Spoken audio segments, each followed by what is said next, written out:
ইউটিউবে কন্টেন্ট ক্রিয়েশনের জন্য thumbnail design যে কতটা ইম্পর্টেন্ট আশা করি আপনারা তা সকলেই জানেন। বাট আপনাদের বেশিরভাগেরই কমন প্রশ্ন হচ্ছে থাম্বনেলের জন্য ইউনিক আইডিয়া কিভাবে পাবো। ওয়েল, আমি আপনাদের সাথে 3টি টিপস শেয়ার করছি।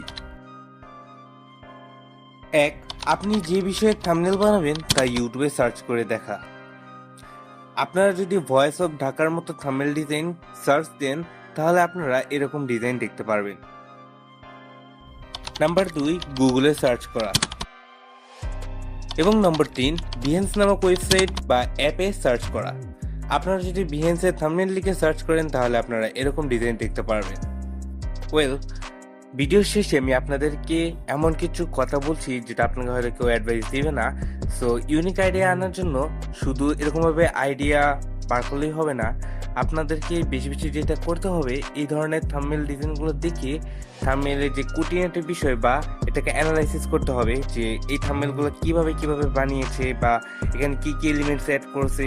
সো এই সিম্পল বিষয়গুলো যদি আপনারা ধরতে পারেন, আই থিঙ্ক আপনাদের ব্রেনে ধীরে ধীরে আইডিয়া জেনারেট হওয়া শুরু হবে। অ্যান্ড একটা সময় দেখবেন যে আপনিও অন্যদের মতো অন্যান্য ডিজাইনারদের মতো সুন্দর সুন্দর থাম্বনেল ডিজাইনের আইডিয়া জেনারেট করতে পারছেন। বাট আপনারা যদি কোনো থাম্বনেল অ্যানালাইসিস না করেন বা শুধুমাত্র দেখলে চেষ্টা করলেন, হুবহু কপি করলেন, তাহলে কোনো লাভ হবে না। আপনাকে জাস্ট ওটাকে অ্যানালাইসিস করে বুঝতে হবে এবং আপনি আপনার মতো করে হালকা সামান্য চেঞ্জিং করে আপনি আপনার ডিজাইনকে ডেভেলপ করতে পারেন এবং পুরোপুরি কাউকে কপি করবেন না। যত দূর সম্ভব আপনি আপনার মতো করে করার ট্রাই করবেন, তাহলেই দেখবেন আপনার ফলটা অনেক রেজাল্টটা ভালো হবে এবং আপনার ধীরে ধীরে আইডিয়া জেনারেট হবে।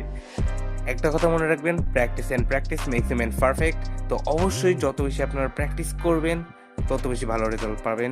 তো আজকের ভিডিওটা এই পর্যন্তই ছিল। সবাই ভালো থাকবেন, সুস্থ থাকবেন। আসসালামু আলাইকুম, দেখা হচ্ছে নতুন একটি ভিডিওতে।